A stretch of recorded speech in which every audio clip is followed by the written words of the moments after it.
teach me how to sit down in this chair like this with my leg crossed and my leg at the foot when me in my skirt. Okay, welcome back to Sunrise. So today we're joined by marketer and social impact creator, I like that, Joel Namdarkam. I said it right, as he shares his top summer reads for 2024. We'll also be discussing his very own upcoming launch for his book, Future Makers, a guide to 30 creative careers. I love that. Yes. So, Joel, we're so excited about you being here, and I'm excited about talking about your upcoming book. But first, welcome, obviously. Thank you. Hi. I see you have a lot of books over there. Oh my God. But you said to me in the break that you only started reading two years ago. I want to talk about that because so many people watch and they think, well, I'm not a reader. Yes. Or I don't read books. You know, what's the point? And I love that you said to me, you just started reading. I just started, and it's so crazy how 2 years ago I just started reading books, and I have read close to 20. What? And I have a reading project that I started in 2022, as well as like November 2022, called Reading and Reasoning. So Child Month was very busy for me and my team. We did about 250 students during Child Month, reading to them between Montego Bay and Kingston. And I have another one in Manchester on Friday. And it's just crazy how I was not, the last time I read before 2 years ago, Tammy, was high school. No, I love Wuthering that. Heights. Yeah. Oh. Sixth form. So me never take up no book. Masters, no book. No, but this is important though, because, you know, I think so many parents are home stressing their children to read, forces on them. And something I always say, because, you know, Wayne is a big believer in reading, and I am too. But I always say, you know, we weren't always readers, you know, and there comes a point where you will develop the love for it. So I'm glad that happened for you, and it doesn't matter when it happened. It doesn't matter.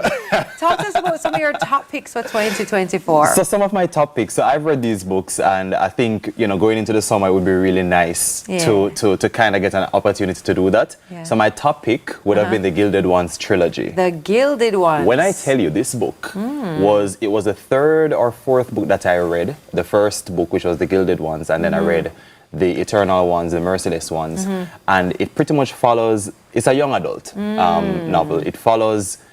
It's set in Africa, and there is some degree of black magic, but not black magic that we think. And it follows girls who are deemed impure by their blood. And every man should read this book because, for one, you get such a better understanding of becoming better allies for women, what women face, how powerful women are, and it just is a really nice balance between you know, what fantasy movies you'll see in a fantasy movie or stuff like that, but also friendship and growth. I love Throughout the trilogy, you saw the growth of the main character, her friends. It's a really good read.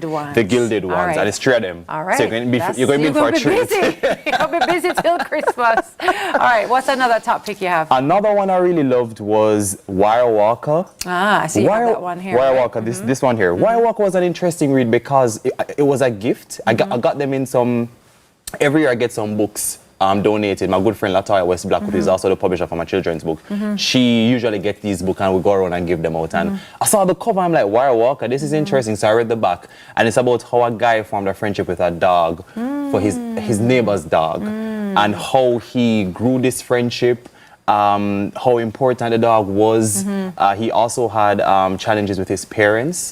His dad was a drunkard, and it just showed how he grew friendship as well. That was really nice. I think a young boy would really love that book. I love that. I love that you're giving me recommendations for that. What's another book? And by the way, you don't have to always love the book. You don't have to always love the book. Is there a book that you don't like for the summer that you think maybe people, I mean, I don't want to say you shouldn't read somebody's book because different strokes for different folks. I brought it. Yeah. And it was a hard read. Which book but was I still found it interesting. So it's called The Fifth Season. The big book. N.K. Jemisin, you see it? I don't know what happened, but it was a very hard read for me. And this is what I kind of started to discover while reading books. It's not always pretty pages. Because as a marketer, my first thing is like, oh, that book cover nice, and I get it. But it was you have to be very intelligent for that one. It's quite. I'm in a read it. It's quite a twist. Yeah. And I'm actually interested. I feel like I'll probably take a year's break and then go into book 2. Because it ended very, very well. Yes. But if you're really smart and like big words and puzzles, then N.K. Jemisin. It's a good one for you. And also, you know, books are very different when we read them at different stages of our lives. So you may read that book in 10 years and be like, best book I ever read. Yeah. So, you know, that's the thing about books. It's like this thing where, you know, it changes as you change. And how you view it changes too. All right, give us your last recommendation for the summer. The last one is The Invisible Sun. So this one now kind of matched up. So it was a pretty cover that I saw at the airport. So it's like I have this habit of whenever I'm at the airport, I'm supposed to buy a book at the airport. I think I've seen this book. Yes, I would buy every book at the airport. It is really good. I saw that one and I got it. It's set in America and it's about police brutality. A black boy who wrongfully went to prison and how the drama that unfolded with that. There's a little romance in it. There's a little neighbor, you know, like a girlfriend when you're young. Grandparents. It was also had influences of COVID. So his grandfather, what would have happened, etc. But it came back to police brutality, politics as well. This is also a good read for a young boy. Yes. I think these really open the world for what's out there, but also the storytelling and how you get to like create a picture. I love fiction because I can't deal with it. I can't bother to read about the autobiography. Right. The world is already messy and a lot happening. I want to escape into a book and just get over it. So I get it. Has reading made you a better writer? Because you are launching your own book. Tell us about that. Yeah, man. Reading has done so much for me. It has made me a lot more patient. Wow. Like N.K. Jemisin book. It has also made me a lot more creative. I thought I was creative and imaginative before, but actually sitting down and reading a book and creating a world in your mind, it really does so much. Wow. And funny enough, I'm working on my very own children's book, which launches this year. Amazing. And a part of that was the Reading and Reasoning initiative that I have, where I go around to schools and speak to young people. I realized that the students were always fascinated with the camera. Like my friends come with the camera to record the content. And I was also tired of growing up and hearing children always wanted to become doctors, lawyers. Yeah. Like, you guys are important. Yeah, we need them. We need them. But I decided to launch Future Makers as a part of my 30th birthday. So I turned 30 in January. And I called 30 friends in 30 different careers across marketing, media, creativity, photographers, videographers, and there makeup are 30, artists. right? And there are 30. 30 of them. I have ZJ Sparks. I have a it's few so cool. in here. It's so cool. So the book is called Future Makers.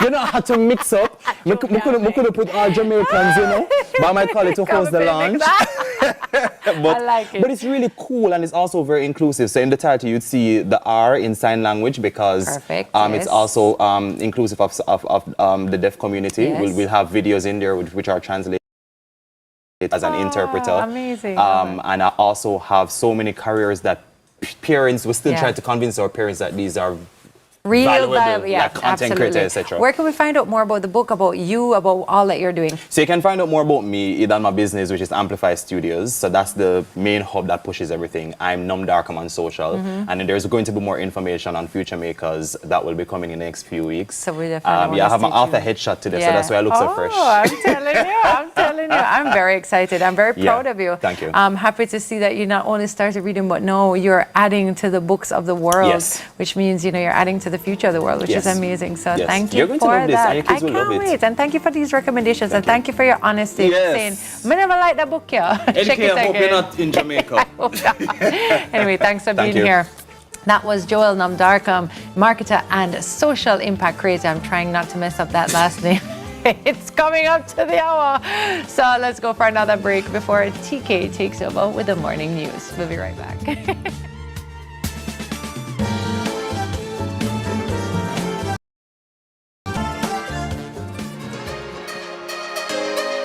Hi Sunrisers, my name is Antonia Surgeon and I attend Rest Primary and Infant School.